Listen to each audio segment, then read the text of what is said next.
Howdy. Welcome back to Dion Talk. Every Tuesday at 4 p.m. Pacific, I do live streams where I answer all of the questions that come in. And sometimes towards the end of them, questions will pile up that I might not get to. And so what I do every now and then is I make a short video like this for those people who would never click on a 2-hour video.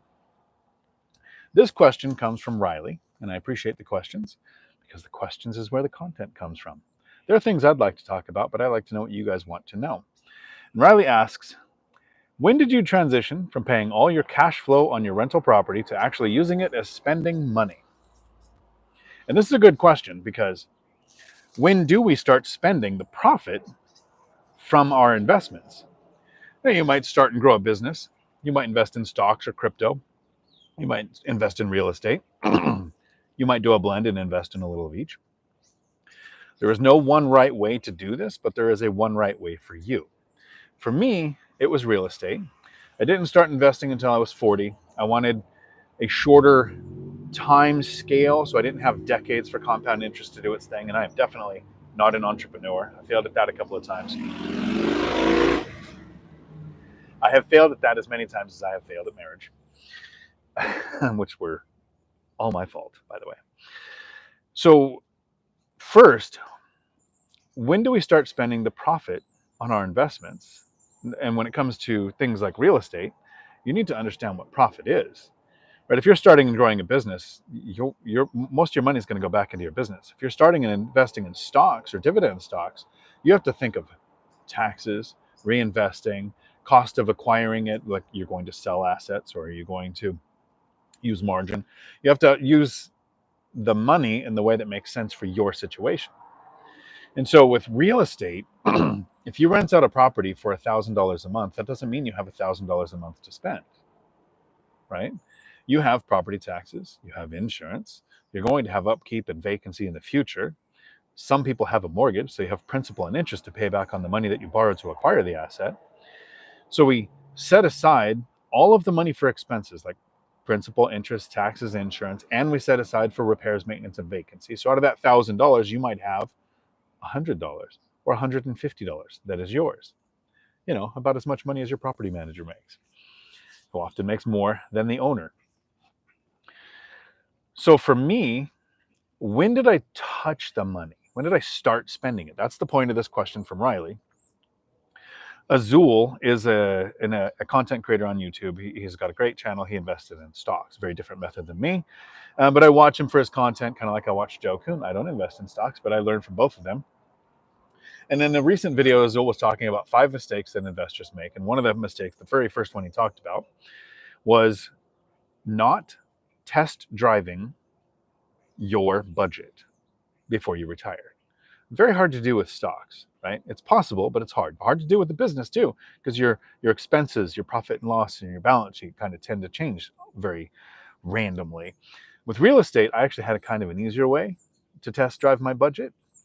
And I did it for 4 years before retiring. There are times people invest in things like real estate or stocks without the plan of ever touching the money. Right? I've got a friend, Michael Zuber, from One Rental at a Time. He's been retired for about 5 years, but it wasn't his plan. His goal when he started investing was to acquire 4 rental properties. And he put this in his first book, which I narrated for Audible, called One Rental at a Time.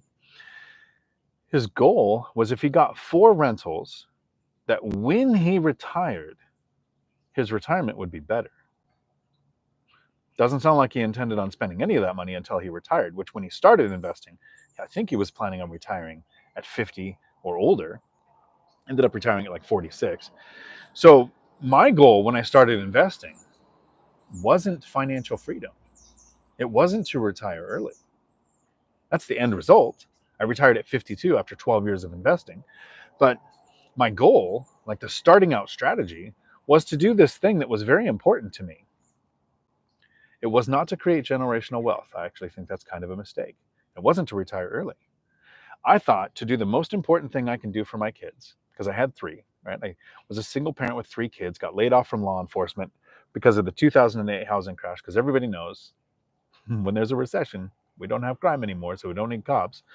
And I started teaching at a CDL school, making $17 an hour. I remember telling people, I think I'm one of those people who's going to work until he dies. But in the back of my little caveman lizard brain, I thought maybe there's going to come a time before I die when I can't work. Well, then I become a financial burden to my kids. And I saw how they took care of pets. I don't want them taking care of me. So I think the most important thing we can do is to take care of our own finances so that when we're too old to work, we don't become a financial burden to our kids or to society. So I thought, if I acquire rentals and create my own pension, because my pensions kept getting taken away. The Marine Corps downsized after Desert Storm. The law enforcement downsized after the 2008 housing crash. Well, Harbor Freight Lines went on strike when we were making too much money and had too good a benefit. So tell me how that benefited people. But I thought I'll acquire some rentals, and let me go through the chronology on when did I start spending the profit from rentals. You understand what the profit is, right? We take out all the expenses and we set aside for future expenses like vacancy or an eviction, and that money is going aside from our rents. What's left is our profit. At some point, you might actually have to consider your tax implications too. I've been investing over a decade, a couple $100,000 a year in profit each year, still haven't paid a penny in rental income tax because of levered depreciation, which I've made videos about. So in the first 1 to 5 years, this is where we talk about the first 5 years suck. 5 years of investing in real estate, I didn't touch a penny.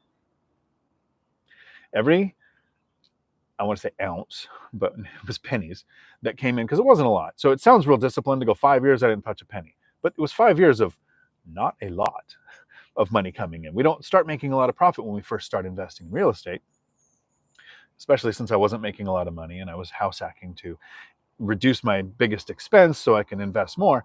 Those 5 years, I funneled every penny back into buying real estate, saving for the next down payment.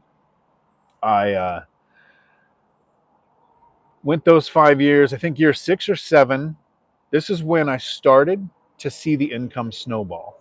The income snowball is not only do we have more cash flowing assets, but we've had some of those cash flowing assets for a number of years. So we've had the opportunity for possible rent increases, which is where my binder strategy comes in, where I don't raise the rent. My tenant asks me to raise the rent. We've had possibility to refinance to a lower interest rate to increase cash flow, shop around for insurance quotes, raise our deductibles, reduce our expenses, negotiate with the county tax assessor to get a better tax on our property if we think their numbers are off. Whatever we've done in those few years to increase the cash flow and add cash flowing assets, that income snowball starts to kick in.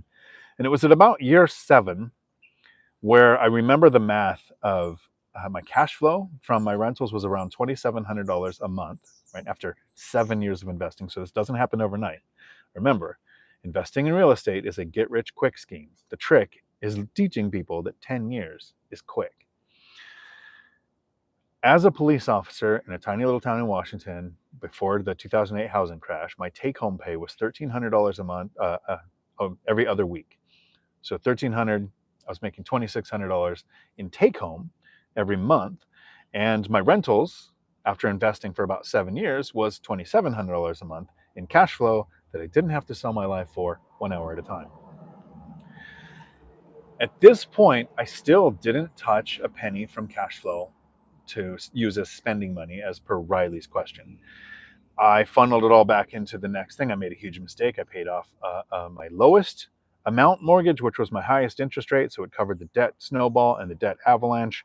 And by paying off that mortgage, which I don't regret, but I recognize was a mathematical mistake because it cost me over $1 million, I saved up and bought my second house hack. So at about the 8-year mark of investing, this would have been 2020 or so, I purchased my fourplex and moved into my second house hack.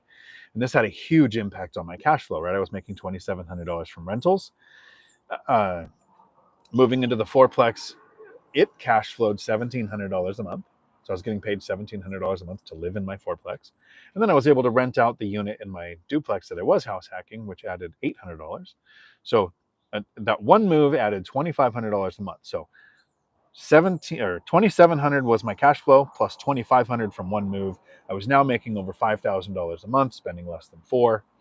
So at about that time, I could have started touching the rental income in 2020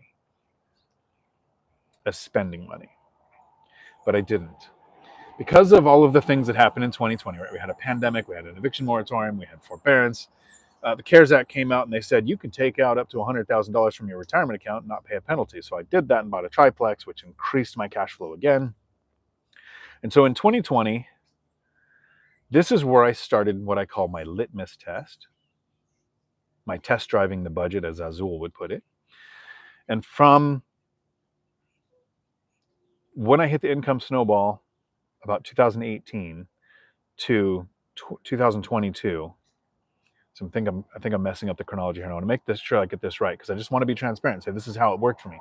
5 years of touching nothing, 7 and 8, 6 and 7, I didn't touch anything. When I did that move into the house hack, that's when I lived 100% off of rental income. So from moving into the fourplex, so January 6, 2020, till 2022, I didn't touch a penny, not one penny, from my job, my side hustle, anything like that. I went to living strictly off of rental income. And does it really matter? Because the money was coming in from different sources, but it was still my money.